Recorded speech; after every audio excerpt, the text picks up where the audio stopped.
Hello guys, कैसे हैं। उम्मीद करता हूं कि आप सभी स्वस्थ होंगे, तंदुरुस्त होंगे। मैं भी स्वस्थ हूं, भगवान की कृपा से आप सभी का हर एक मनोकामना पूर्ण हो। तो क्लास स्टार्ट करते हैं एक मोटिवेशनल कोट्स के साथ। तो कहते हैं कि हो अंधेरी रात चाहे जितनी बीत ही जाती है, अगर हौसला हो बुलंद तो रूठी किस्मत भी समर जाती है। तैयार रहना हरदम आगे बढ़ने को मेरे दोस्त, देख मंजिल तुम्हें मिलने को बुलाती है।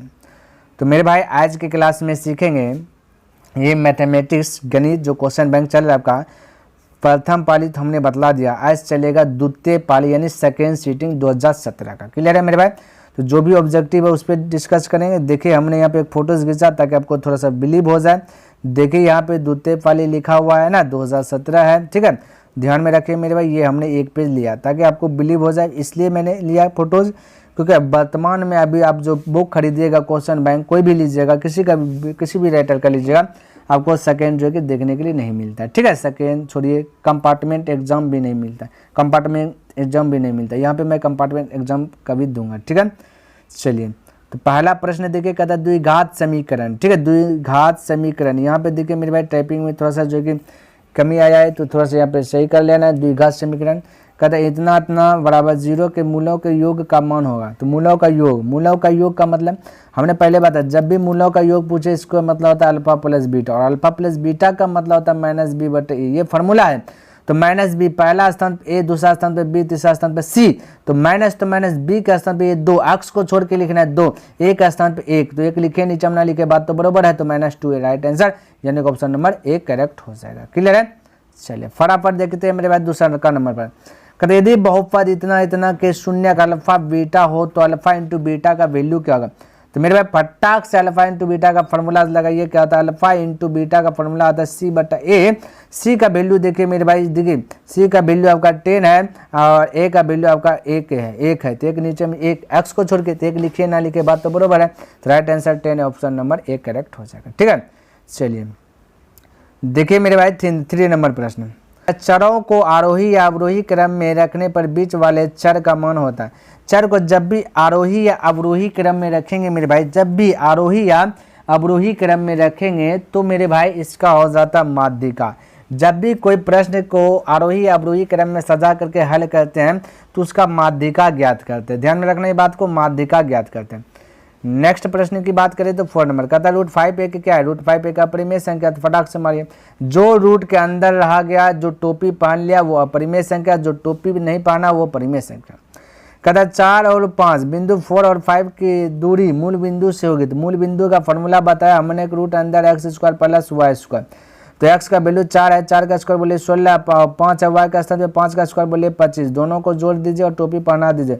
तो 16 और 25 जोड़िए, तो 16 और 25 जोड़िए मेरे भाई, तो आपका आ जाएगा 6 5 11 कर 1 2 1 3 1 4 यानी 41। रूट के अंदर 41, तो ऑप्शन नंबर 1 करेक्ट हो जाएगा, ठीक है। चलिए आगे देखिए, कहता है बाह्य बिंदु से वृत्त पर खींची गई स्पर्श रेखाओं की लंबाई।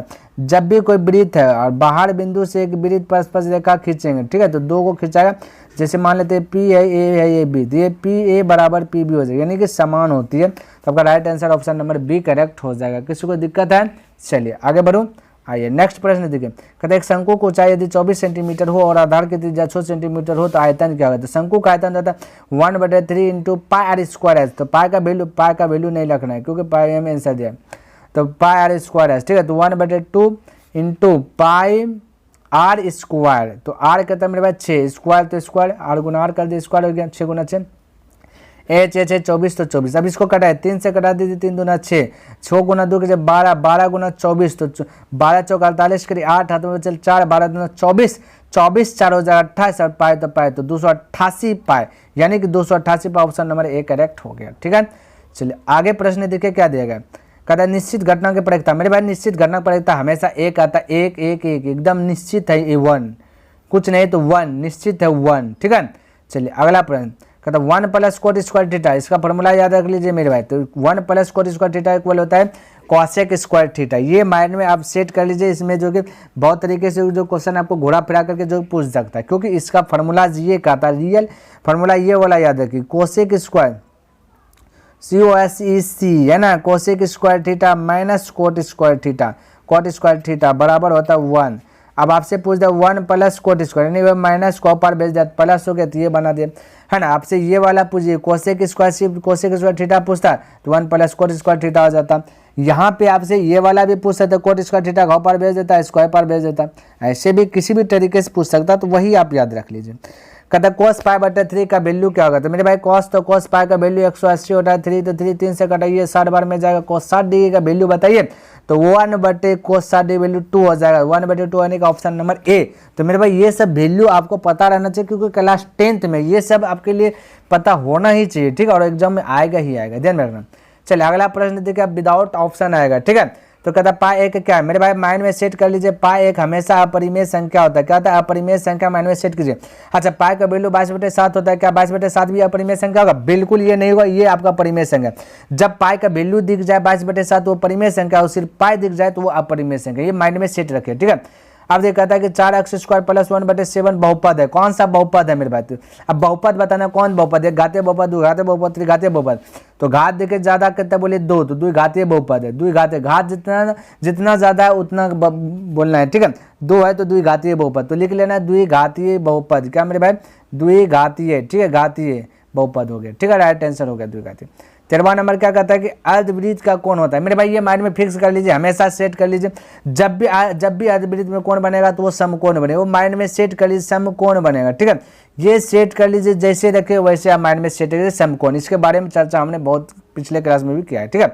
14वां नंबर प्रश्न देखिए क्या कहता है, वृत्त के केंद्र से जीवा पर डाला गया लंब जीवा को क्या करता था, मेरे भाई एक वृत्त बनाता है, एक वृत्त बना दिया, है ना, एक आपका केंद्र ले लेता, बीच में एक केंद्र, एक जीवा ले लिया, यहाँ पे जीवा ले लिया, ए से बी दे दिया जीवा, और बोला कि वृत्त के केंद्र से जीवा पर लंब डाल दिया, जीवा पर लंब डाल दिया, तो बोला लंब डाला गया, तो लंब जीवा को क्या कहता था, मेरे भाई ये जीवा है ना, यहाँ पे मान लेते सी बिंदु है, तो अब AC को जितना पावर है उतना BC को पावर, यानी कि ये सम द्विभाजित कर दिया, सम द्विभाजित कर दिया, समान रूप से 2 भाग में बांट दिया गया, तो आपका राइट आंसर होगा सम द्विभाजित, ठीक है, ये बात माइंड में सेट कर लीजिए मेरे भाई। चलिए अगला प्रश्न की बात करें तो देखिए कहता है कि x1 y1 और x2 y2 को मिलाने वाली रेखा के मध्य बिंदु का निर्देशांक, तो मध्य बिंदु का फॉर्मूला यहाँ पे रखिए, तो मध्य बिंदु का फॉर्मूला लिखा है x बराबर x1 + x2/2 और y बराबर y1 + y2/2, तो यही आपका मध्य बिंदु का फॉर्मूलाज हो गया, तो इन सभी में कोई दिक्कत ही नहीं आना चाहिए मेरे भाई, ठीक है। चलिए अगला प्रश्न देखिए, कहता इतना के बीच की दूरी, मेरे भाई ये आपके लिए प्रश्न VBI है, 2 मार्क्स के लिए भी 1 मार्क्स के लिए भी, ठीक है, ये आप माइंड में सेट करिए। तो बीच की दूरी का फॉर्मूला हमने लिखा है, तो यहाँ पे डायरेक्ट लिख रहा हूँ मेरे भाई, बीच की दूरी का फॉर्मूला लगा रहा हूँ, रूट अंदर x2 - x1 का स्क्वायर, तो x2 आपका ये वाला है, ये वाला अगर x2 और y2 है, फर्स्ट वाला x1 y1, ठीक है, तो x2 - x1 का स्क्वायर, तो x2 आपका a - x1 आपका a, इसका स्क्वायर प्लस y2 - y1 का स्क्वायर, y2 आपका -b और y1 आपका b, इसका स्क्वायर, अब इसको हल कीजिए, ठीक है, तो ये -a तो -2 है, तो 2 का स्क्वायर होता है 4, a का स्क्वायर तो a स्क्वायर हो जाएगा, नहीं बिल्कुल हो जाएगा, अब प्लस -1 भी 2 भी हो जाएगा, तो 2 का स्क्वायर की जगह 4, अब b का स्क्वायर की जगह b स्क्वायर, ये प्लस हो जाएगा। अब मेरे भाई 4 देखिए आपका कॉमन आर लीजिए, तो हो जाएगा a square plus b square, 4 का 12 जाएगा 2, रूट के अंदर हो जाएगा a square plus b square, जो कि करेक्ट आंसर यही है, 2 रूट अंदर a square plus b square, clear है, ध्यान में रखना ये सब प्रश्न, ठीक है। चलिए अगला प्रश्न की बात करें तो 17 नंबर दिए, कहता है कि 2 sin a बराबर √3, तो a का मान, तो मेरे भाई a का मान ही बता दूंगा, तो क्या दिक्कत है। अब देखिए मेरे भाई ये देखिए 2 है ना, 2 इधर जाएगा, तो हम बोल सकते हैं कि sin a बराबर √3/2, ठीक है, तो √3/2 कितना डिग्री वैल्यू, साइन कितना डिग्री वैल्यू बोलिएगा सर जी, साइन 60 डिग्री वैल्यू √3/2, तो साइन कट गया तो बचा a बराबर 60 डिग्री, तो फटाक से बोलिए a, यानी कि क्या चाहिए 60 डिग्री, राइट आंसर क्या हो जाएगा 60 डिग्री, बोलिए किसी को डाउट, कोई डाउट नहीं होना चाहिए। अगला प्रश्न देख लेते हैं फटाफट मेरे भाई, ठीक, कहता है कि यदि cos a बराबर 4/7 तो tan a का वैल्यू बताना, तो cos a बराबर 4/7, ये 4/5 तो cot a का वैल्यू, तो मेरे पास tan a का है ना, तो यहाँ पे देखिए, तो हम बोलते हैं cos a का फॉर्मूला आता है आधार, यानी a आधार बटे कर्ण को कैसे डिनोट कर देता है मेरे भाई, ये 5 दिया, हमें निकाला लंब यानी L निकालना, तो आपको क्या करना है, देखिए पाइथागोरस प्रमेय लगा करके यूज कर लीजिए, या फिर जैसे मैं बताता हूँ वैसे कीजिए, क्योंकि ऑब्जेक्टिव पूछेगा तो ऑब्जेक्टिव की तरह बनाइए, ठीक है। तो मेरे भाई आपको क्या करना है, इसका स्क्वायर कीजिए, कर्ण का स्क्वायर तो 5 का स्क्वायर हो जाएगा 25, तो कर्ण स्क्वायर और ये आधार का स्क्वायर कीजिए, तो मेरे भाई 4 का स्क्वायर 16, इसको घटा दीजिए इसमें, ठीक है, तो 25 में 16 गया तो बचे मेरे भाई 9, कितना बचा 9।